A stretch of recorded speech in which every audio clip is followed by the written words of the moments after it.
El Observatorio Latinoamericano de Geopolítica presenta Instantáneas, voces sobre el presente.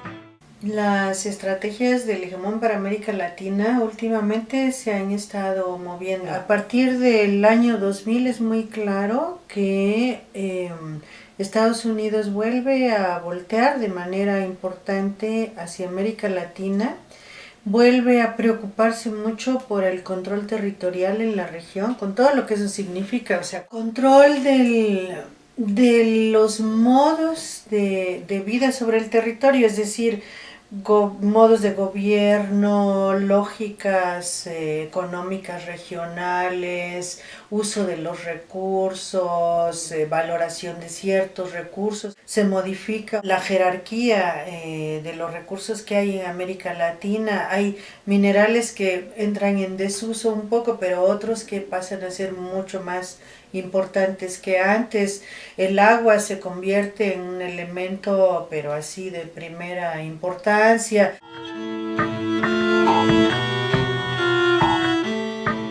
Hay un rediseño de políticas. Estas políticas, en una de las líneas importantes que se echan a andar en el siglo XXI o que se refuerzan en el siglo XXI, es justamente la militarista, digamos, una militarización abierta y explícita, que en parte tiene el propósito de intimidar y entonces de propiciar, digamos, el disciplinamiento del continente, de las diferentes regiones, la militarización con un propósito intervencionista, es decir, hay territorios en los que se colocan posiciones militares para explícitamente tener algún tipo de actividad. En ese terreno ha habido cambios también a lo largo de los 14 años que van del siglo XXI, porque en un primer momento el avance fue a través de instalación de nuevas bases militares y de refuncionalización de bases militares importantes que ya se tenían en la región, pero que o no estaban siendo muy usadas. Se agregan bases militares en puntos estratégicos, muy particularmente la zona amazónica, el área del Caribe también, y ahí un detalle interesante es el de la base de Guantánamo, que es la base militar externa foránea más antigua que hay, que viene desde inicios del siglo XX, pero digamos era un lugar donde vivían los militares y estaban ahí haciendo presencia, presionando a Cuba, pero a partir del 2001 con la guerra en Afganistán, esa base se refuncionaliza y es algo muy curioso porque una guerra en Asia Central hace que la base de Guantánamo cobre importancia y entonces cuando traen a los prisioneros ocurren muchas cosas, o sea, traen a esos prisioneros pero al mismo tiempo lo que ocurre en Guantánamo sirve para echar a andar todas las discusiones sobre el estatuto de la tortura y cómo la tortura forma parte de los mecanismos pues legales, ¿no? Obviamente legítimos, ¿no? Pero legales, permitidos para la defensa de la seguridad nacional y de la seguridad hemisférica.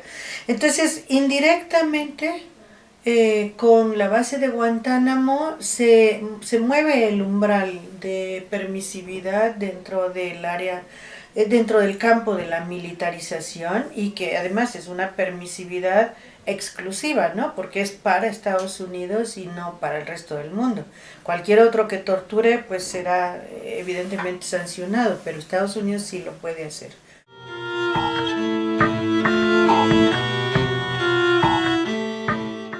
ya nos están instalando bases militares que eran muy visibles, muy aparatosas y que han sido rechazadas, combatidas, ¿no? En general por los pueblos de la región y hasta por los gobiernos y los ejércitos de la región de repente porque les comen terreno. Esa militarización se ha ido trasladando hacia un tipo de posición militar que combina lo policíaco, es decir, la seguridad interna, la seguridad hemisférica y la lucha contra el narcotráfico.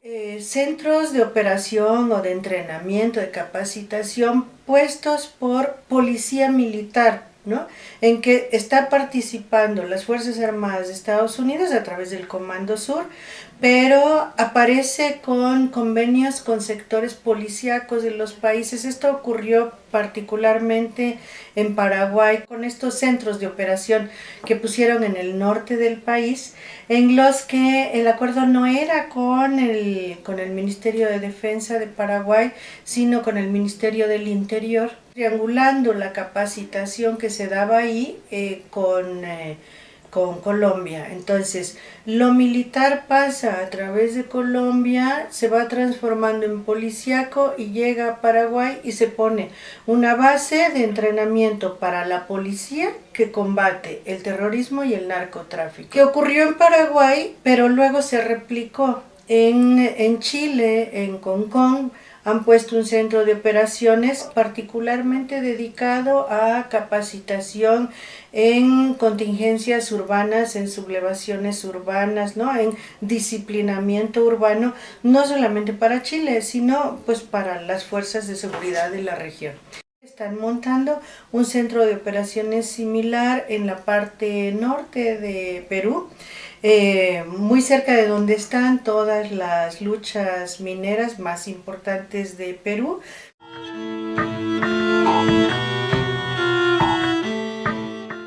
La preocupación central hoy, y esa es la segunda línea en la que están trabajando, es justo esto de controlar las condiciones internas desde dentro. Se empezó a trabajar en el manejo de las porosidades de las fronteras, ¿no?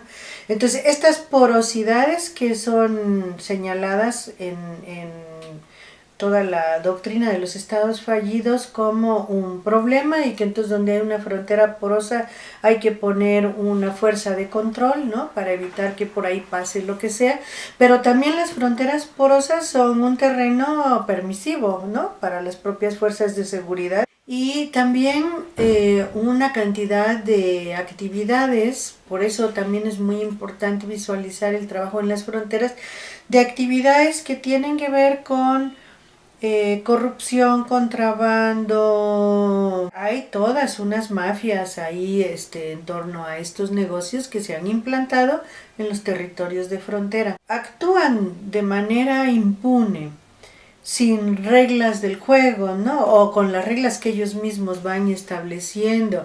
Operan pues a través de la fuerza, están armados. Ese control social ahí, sobre todo en las regiones que más les preocupan, es un control social que se hace a través de la introducción de algunos mecanismos de disolución social o de descomposición social que van de la mano de todo esto que hoy se llama el crimen organizado. Ir implantando eso como una lógica, como parte del entramado social que al mismo tiempo lo compone y lo descompone. También el tráfico de armas es uno de los elementos que funciona al mismo tiempo como negocio y como mecanismo de disolución y control social. Ahora se está apostando mucho a la descomposición y al juego de fuerzas internas contrapuestas como el mecanismo de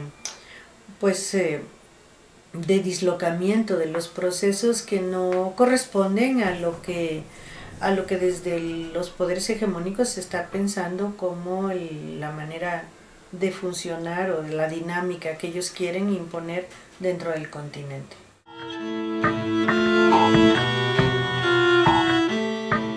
Todo eso ha ido creando un escenario bastante más complejo porque el territorio o la vida en realidad se tiene que controlar, pero en todas sus dimensiones, ¿no? Entonces vamos a encontrar nosotros una especie de capas envolventes que se han ido creando en torno a América Latina y que hacen que América sea un continente, esa gran isla, convertida en territorio base del hegemón que está ahí, ¿no? Y que a partir de ahí estructura su estrategia frente al resto del mundo para la competencia, para la ocupación de más territorios o lo que sea. Ha ido creando un conjunto de capas envolventes que son de muy diferente tipo, porque algunas son directamente militares como las que hablábamos. Dentro de las militares hay pues toda la parte que tiene que ver con el control de mares,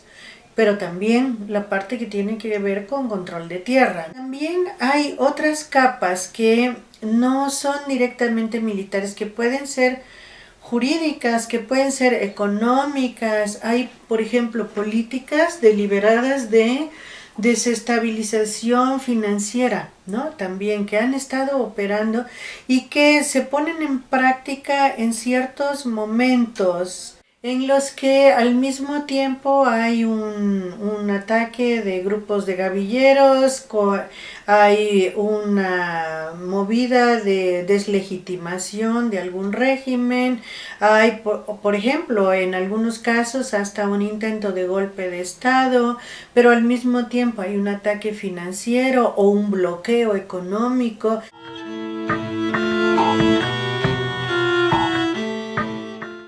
También hay una línea que había había sido muy socorrida en los años 70, pero después se abandonó, que fue la de los golpes de Estado. O sea, los golpes de Estado que en los años 70 eran directamente golpes militares, hoy están ensayándose golpes de Estado de otro tipo. El primer golpe de ese tipo que se intenta es el que le dan a Chávez, ¿no? En el 2002, que bueno, fue un golpe que la verdad les salió más caro, es decir, les salió al revés porque el proceso venezolano a partir de ese momento se radicalizó, se profundizó, realmente hubo una participación, una movilización popular. Fue un golpe que les salió mal, pero les permitió aprender cosas, ¿no? Siempre son estas medidas así. Cuando hacen el golpe en Honduras, es un golpe que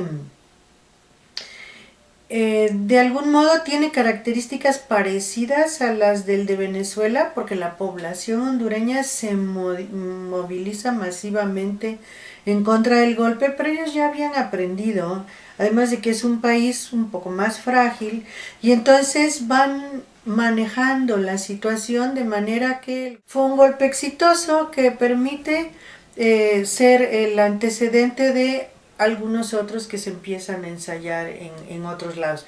En Paraguay, concretamente, que en Paraguay también es un golpe exitoso, que es ilegal, pero se apoya en la legalidad porque acusa al derrocado de estar violando la legalidad, ¿no? Entonces, muy complicado y no se sostiene el argumento, pero ya se empieza a trabajar como estos golpes constitucionales en ese momento. Y en Paraguay directamente es un golpe constitucional.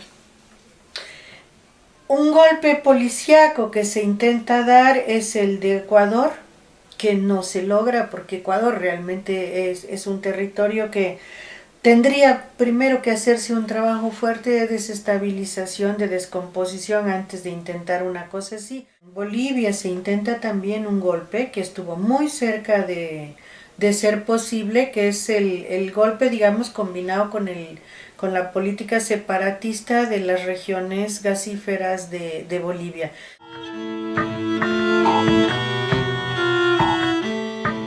Hay sí efectivamente una estrategia, una ofensiva particularmente fuerte a partir del año 2000 de Estados Unidos o los poderes hegemónicos sobre el continente. Pero hay también respuestas fuertes que podríamos decir contrahegemónicas, pero fuertes, que realmente lograron tener condiciones de pelea frente a esto en el propio continente. Se detiene el ALCA, ¿no? Entonces en el terreno económico hay una pelea que América Latina logra ganar, ¿no? Aunque tenga muchos matices, después habría que analizar con cuidado, pero logra detener el avance de esta estrategia pues imperialista controladora de la isla americana. En este periodo hay también como un trabajo estratégico que permite crear una serie de mecanismos regionales de protección o de juego geopolítico directamente, que son todos estos organismos de integración que se fueron creando de diferentes tipos, pero que curiosamente UNASUR, que quizá es el organismo más heterogéneo, es un organismo regional y que justo por su heterogeneidad tiene una autoridad para la autorregulación de la región, que es muy importante, porque además no se ha roto, se ha mantenido con una cierta cohesión. En el continente ha habido una serie de iniciativas interesantes, iniciativas más institucionales interesantes, no solamente estas grandes organizaciones internacionales, sino también, por ejemplo, cuestiones puntuales como el cuestionamiento al CIADI. Desde el punto de vista institucional, hay una serie de iniciativas que han tendido a ser como un cierto contrapeso, un peso contrahegemónico, y que han tenido pues hasta cierto punto éxito.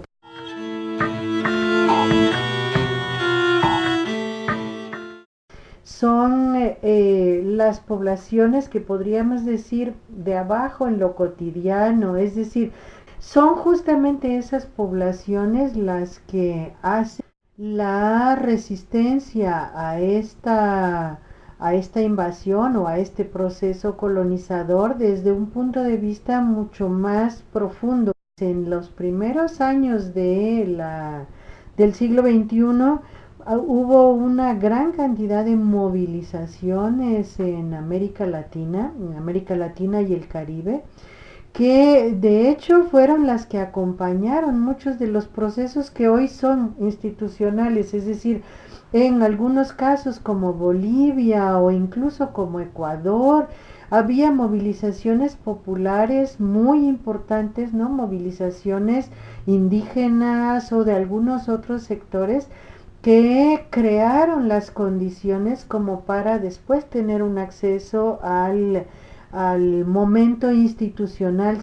Y eso ocurrió en todos lados, incluso se cayeron proyectos continentales como ALCA y que después han peleado en torno a otros temas, militarización, la deuda ilegítima, la deuda odiosa, y que hoy siguen peleando en torno a algo que ha tenido cada vez más presencia en nuestro continente, y que son, digamos, las que se han dado en llamar luchas socioambientales. Estas luchas, en vez de darse, se dan en el terreno institucional, pero en vez de darse solo en ese terreno, se están dando sobre todo en los terrenos, pues no sé, de definición de la vida cotidiana. O sea, son las organizaciones locales, en muchos casos, las que enfrentan pues por ejemplo a las mineras o la construcción de hidroeléctricas o de caminos, ¿no? De caminos, incluso caminos del saqueo, no solamente caminos de comunicación. Estas comunidades en términos generales tienen claro que no solamente están afectando directamente la vida de ese pequeño espacio del territorio, sino la definición general del futuro de este continente. Entonces, bueno, se da la pelea en el terreno local, pero al mismo tiempo se han ido construyendo muchas articulaciones, pues ya más regionales o incluso continentales para este tipo de luchas. Un proceso de sometimiento como el que está en curso, de conculcación, solamente puede ser combatido si realmente las poblaciones desde lo más profundo se movilizan en contra de estos proyectos. Es ahí donde está la verdadera pelea, en los pueblos que dicen este futuro o este presente no es el que nos gusta, no es el que queremos, y como estamos convencidos de que otro mundo es posible, es a partir de ahí que se da, digamos, como la disyuntiva más radical, la alternativa a este proyecto colonizador o a este proyecto de dominación hegemónica del continente.